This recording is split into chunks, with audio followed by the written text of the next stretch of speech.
Halo Sobat Sakrip, balik lagi di Nusakrip channel YouTube. Hari ini market lagi bullish ya. Rata-rata itu pada naik ya altcoin, memes coin, tapi untuk Pink Network sekarang masih merah. Tapi nggak usah khawatir ya, mumpung dia masih merah sekarang kita serok lagi. Kita seroknya murah aja teman-teman ya. Kemarin 2 dolar, kita coba serok 5 dolar hari ini ya.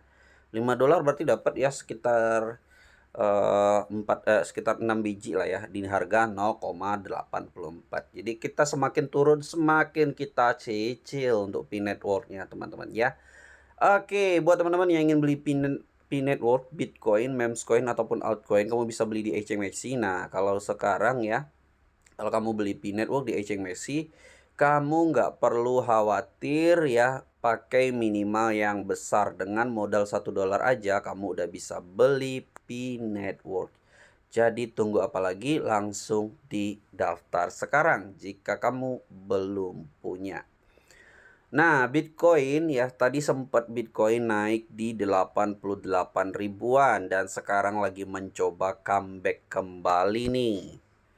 Meskipun P network masih tertekan saat ini, tapi masih ada kemungkinan untuk naik. Ya, memang ya P network ini diterpa berbagai macam bad news sehingga harganya itu terpuruk ya sampai tadi di 0,8 teman-teman turunnya. Dari kemarin itu dia masih sempat di atas 1 dolar ya. Kemudian sekarang turun sampai 0,8 minus 20%. Nah, kita akan kasih penyebab teman-teman kenapa P network ini turun cukup drastis. Tapi nggak perlu khawatir ya. Semakin turun, semakin kita terapkan strategi DCA ya, dollar cost average, atau kita setiap turun kita cicil seperti itu. Nah, tentu saja ya strategi ini hanya berlaku buat kalian yang yakin dengan project P network. Video ini bukan mengajak Anda beli P ya, tapi apabila kamu tertarik dengan P network, kamu harus riset terlebih dahulu, do your own research, karena dengan riset sendirilah yang membuat kamu tahan buat hold P dalam jangka panjang, yang nggak khawatir dia turun ya, justru kalau turun nanti kamu bisa tambah lagi seperti itu. Jadi kalau kamu nggak dior ya, ketika turun kamu akan panik. Kenapa? Karena kamu nggak tahu utility-nya, project-nya ya. Maka dari itu buat kamu yang tertarik langsung disero di sebelum disero ya, langsung di riset terlebih dahulu. Begitu. Nah, jadi ada beberapa analisa penyebab kenapa P network ini turun, teman-teman ya. Nah, kalau kita lihat yang pertama itu adanya dampak dari pertemuan FOMC. Nah, FOMC ini salah satu alasan nih dibalik penurunan tidak hanya P network tetapi juga mayoritas cryptocurrency. Nah, rapat Federal Reserve di Amerika Serikat yang berlangsung selama 2 hari diperkirakan akan ditutup dengan keputusan suku bunga pada hari Rabu hari ini. Sementara The Fed kemungkinan akan mempertahankan suku bunga pada 4,5%. Investor tertarik pada diagram ini yang akan mengindikasikan kemungkinan penurunan suku bunga di masa mendatang. Pasar kripto termasuk platformnya telah mengalami volatilitas karena para pedagang menunggu sikap dovish dari pejabat Fed. Jika Fed mengisyaratkan pemangkasan suku bunga di masa mendatang, hal itu dapat membantu Bitcoin, altcoin, termasuk P network menjadi pulih. Yang kedua nih, penyebab kenapa P network turun. Spekulasi pembakaran koin P dan masalah peredaran yang kurang transparan ya. Faktor lain yang menyebabkan ketidakpastian adalah spekulasi pembakaran yang sedang berlangsung, sementara beberapa token telah dibakar karena biaya dan kerugian akun yang tidak terverifikasi. Tidak ada konfirmasi tentang peristiwa pembakaran resmi. Saat ini total pasokannya adalah 100 miliar dengan pasokan yang beredar sebesar 6,84 miliar menurut CoinMarketCap. Ketiga, ketidakpastian listing di Binance. Spekulasi tanggal listing di Binance juga mempengaruhi nilai token ini.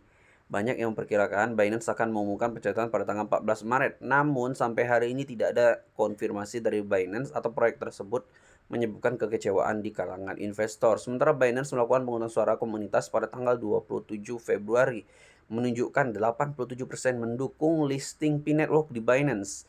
Tidak adanya pengumuman resmi mengakibatkan pressure selling semakin meningkat sampai hari ini.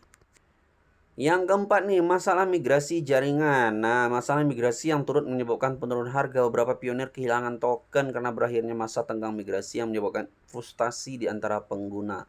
Laporan menunjukkan satu pengguna kehilangan sampai dengan puluhan ribu token karena penundaan yang mendorong banyak orang menjual kepemilikan mereka. Memang kemarin itu kan banyak banget teman-teman ya, khususnya di tanggal 14 yang komplain terkait masalah migrasi ini. Ada yang udah migrasi tapi dibalikin lagi, itu nggak dijawab sama core timnya dari P-Network. Itu banyak banget yang kecewa. Ya, mungkin itulah yang menyebabkan penurunan harga P-Network ini, tapi memang ya yang namanya masalah-masalah ini ketika nanti diselesaikan oleh developernya tentu saja akan membuat P-Network pulih kembali. Nah, untuk peringkat coin market cap P-Network juga turun ya teman-teman ya. Turun ke 24 peringkatnya dari 11 ya. Kalau kemarin itu sempat di 21, sekarang turun lagi 3 peringkat. Market cap-nya cuma di 7% ya. Minus 7% market cap-nya di 5,74 miliar. Kalau kita lihat beberapa minggu yang lalu market cap-nya masih di 11 miliar. Jadi market cap P-Network ini udah turun sampai dengan 50%, gila ya. Volume 24 jam 280 juta US dollar, naik 46,88%. Namun kenaikannya ini bisa kita tebak sebagai kenaikan dari sell ya. Sehingga meskipun volumenya naik tapi harganya turun. Kenapa? Karena yang banyak volumenya itu banyak 24 jam itu didominasi orang yang jual, bukan orang yang beli. Makanya harganya jadi merah ya. Nah, jadi buat teman-teman ya yang ingin P-Network ini bertahan, tentu saja harus di stop ya, aksi jualnya besar-besaran ya, di stop supaya harganya tidak semakin turun. Tapi saya sih nggak masalah ya. Kalau misalnya banyak yang jual, tentu saja nanti saya bisa beli harga yang lebih murah. Mungkin saya bisa beli di 0,5, 0,4, 0,3, 0,2, 0,1, nggak masalah ya. Yang pasti saya akan terus DCA dengan beli sedikit-sedikit ya, $1, $2, $5 ya, sampai nanti ya P-Network ini pulih kembali. Oke, gitu aja teman-teman ya. Kalian bisa pakai strategi yang saya pakai ya, atau bisa kalian pakai strategi sendiri, itu kembali ke hak kalian masing-masing. Terima kasih sudah nonton video ini. Jangan lupa like dan subscribe. Sampai bertemu lagi di video selanjutnya.